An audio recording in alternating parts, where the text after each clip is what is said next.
They say life changes in an instant. For me, that instant was the day I decided I would never forgive Ethan, the man I once believed was my forever. It was a gloomy, rain-soaked afternoon, the kind of day where the world felt heavier, like even the sky was burdened with sorrow. I stood under the giant sycamore tree in the park where Ethan and I had our first date. Back then, this tree was a symbol of love, its branches shielding us from the rain while we shared dreams and laughter. Now it was just a convenient meeting point for a conversation I didn't want to have. Ethan arrived late, as always. I saw him jogging through the park, holding a bouquet of drenched roses. His jacket was soaked and his hair dripped with rain. He looked just as he did the day we met, disheveled but charming. Only now, that charm had lost its power. "Claire," he said, his voice soft, cautious. "You waited." I glanced at him briefly. "I said I would," I replied, keeping my tone neutral. "I'm not the one who's late." He sighed, wiping water from his face. "The traffic was horrible. I came as fast as I could." I didn't respond. I wasn't interested in excuses. "Why did you want to meet, Ethan? What's left to say?" He hesitated, looking down at the roses in his hands. "We need to talk about us, about Mia." At the mention of our daughter's name, my stomach twisted. "Mia is fine," I said curtly. "She's happy. I've made sure of that." "I know you have," he said, his voice faltering. "But I miss her. I miss you. I want to be part of her life, Claire. I want to fix this. Fix us." I let out a short, bitter laugh. "Fix us?" "Ethan, you can't fix what you've broken. Some things are beyond repair."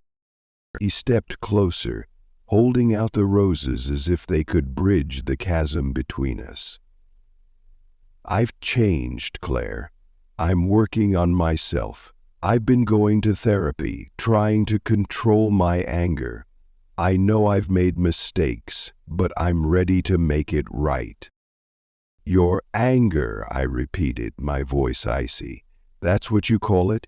Ethan, your anger is why I have to look over my shoulder every time I hear a loud voice. It's why Mia flinches when someone raises their hand too quickly. Your anger isn't just a problem, it's a weapon you've used to hurt the people you're supposed to love." He flinched, the weight of my words hitting him.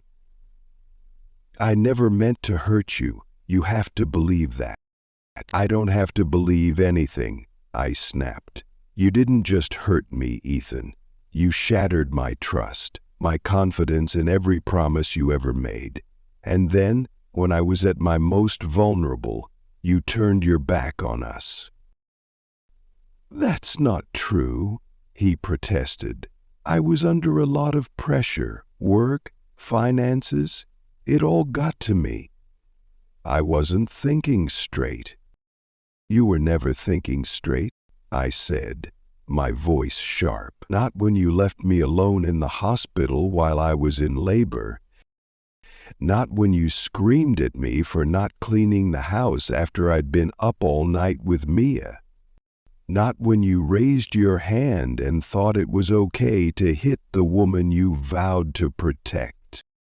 He looked down, his knuckles white as he gripped the roses. "I've apologized for that, Claire. I've apologized 1,000 times. What more can I do?" "You can leave us alone," I said. "Mia deserves better than a father who only shows up when it's convenient for him." and I deserve better than a man who blames his own failures on everyone else. I've changed, he insisted. I want to be there for you, for Mia. Please, Claire, give me another chance. I stared at him, at the man I once thought was my soulmate. But the Ethan I loved was gone, replaced by someone I no longer recognized. You don't get another chance, I said quietly. Not after everything you've done. Not after you made me feel worthless. I'm done waiting for you to become the man you promised to be. His shoulders slumped, defeat washing over him. So that's it?